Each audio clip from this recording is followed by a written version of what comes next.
오늘은 주역과 전쟁이라는 논문의 5번째 순서입니다. 이 글은 제가 펴낸 책 주역과 자본의 제1권 199에서 201쪽에 실려 있습니다. 지금까지 전쟁, 병법, 군사와 관련된 괴를 소개했는데 세 번째로 택괴에 관하여 이야기하는데 택괴 중에서도 상륙을 말합니다. 이 택괴의 상륙을 설명하기에 앞서서 한 말씀 올리겠습니다. 괴가 6개의 효로 되어 있죠. 맨 위에 있는 효를 상효라고 하는데, 상효는 부정적으로 치달아 그 부정적 영향이 다음 괴로 이어지는 경우가 상당히 있습니다. 이 택괴는 평화지향적인 괴이지만 상효에 이르러 태평시대가 끝나는 기운을 보이며 반평화적인 비괴, 택괴 다음에 비괴입니다. 이 비괴로 이어집니다. 이것도 일종의 물극필반입니다. 평화도 극에 이르면 그 반대인 비괴로 전환됩니다. 이건 일상적으로 이해하기 쉽지 않은데, 예를 들면 예멘이라는 나라가 있죠. 중동에. 예멘이 통일되어 평화를 이룩했습니다. 이 상태를 주역으로 보면 택괴입니다. 평화괴죠. 그런데 예멘에서 내란이 일어나서 현재까지 반평화적인 모습을 보이고 있습니다. 이 반평화적인 모습을 드러내는 괴가 주역에서 비괴입니다. 택괴 다음에 비괴. 그런데 주역은 이렇게 택괴의 상륙이 극에 치달아서 비괴로 되고 예멘같이 평화의 극점에 이르러서 반평화의 비괴의 현상으로 되돌아가는 그런 현상이 필연적으로 일어나는 세상의 법칙이라고 주역에서는 이야기합니다. 그래서 물극필반이라고 얘기합니다. 여기서 필이라고 하는 것이 필연적이라는 뜻입니다. 이러한 주역의 원리를 생각하시면서 제 말씀을 들으시면 도움이 될 것 같습니다.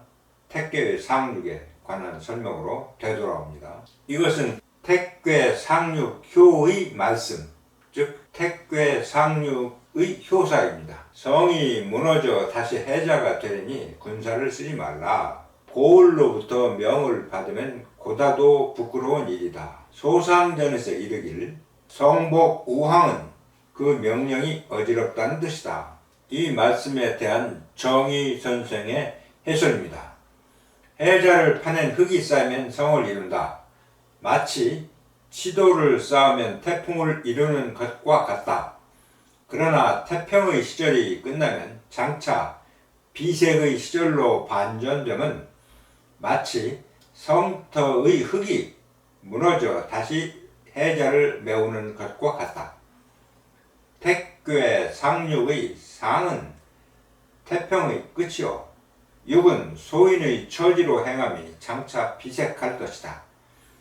군주가 민중을 쓸 수 있는 방법은 상하의 뜻이 통하여 마음으로 순종함에 달렸으므로 군사를 쓰지 말라 라고 말했다. 이제 태평한 시절이 장차 끝나려 하여 태평의 도를 잃었고 상하의 뜻이 통하지 않는다. 이처럼 민심이 이반하여 위를 따르지 않는데 어찌 군사를 쓸 수 있겠는가? 군사를 쓴다면 어지러울 것이다. 무리를 쓸 수 없으면 그 친근한 곳에 명령이 고해지는데, 이는 비록 명령을 고한 곳이 정당성을 얻었을지라도 역시 가히 수치스럽고 후회스러울 뿐이다. 고을은 거처의 인근을 말하니 큰 고을에 명령을 내리려면 반드시 가까운 고을부터 시작해야 할 것이다. 이어서 주희의 해석입니다. 택괴가 끝나면 비괴이다. 성이 무너져 다시 해자가 되는 상이다. 점사가 경계한 바는 힘써 싸우면 안 되고 다만 스스로 지킬 수 있다는 것이다. 비록 고dum을 얻었을지라도 역시 부끄러움을 면할 수 없다. 다음은 소상전입니다. 명령이 어지러움으로 막히는 시절이 왔다. 명령을 내리면 그것을 다스리려는 목적이다. 정약용 선생의 해설입니다. 택괴의 상륙은 그 직괴인 대축괴이다. 추이를 보면 대축괴는 중부괴에서 추이되었다. 중부괴를 보면 간괴의 성 아래에서 택의 물이 가로막고 있으니 해자의 모습이다. 그러나 대축괴로 변하면 간괴의 성이 갑자기 퇴락하여 아래의 택괴의 택을 메워버린다. 이러한 모습을 주공께서는 성복우황, 즉 해자를 파낸 흙으로 쌓은 성이 해자로 돌아간다 라고 말씀하셨다. 대축을 자세히 보면 성 외곽은 비록 보존되어 있지만 견고하지 못하니 나라가 장차 어찌 의지할 것인가.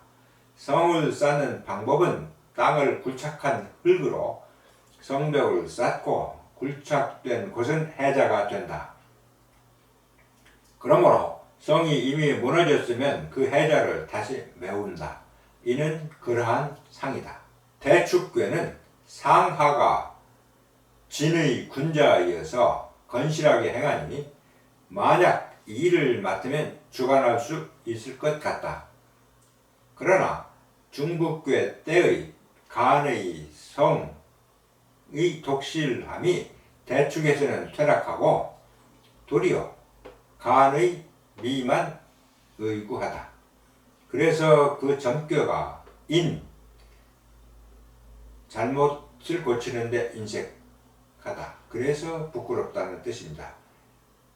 그 전교가 인이다. 대축괴는 또한 대장괴에서 추이된 괴이다.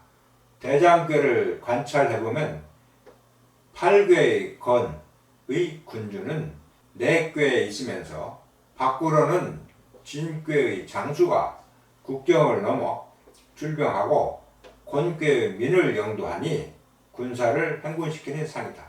그러나 그것이 추이하여 대축괴가 되면 진의 장수가 홀연 사망하니 건의 차 위에 간의 시체를 적재한 모습이 된다.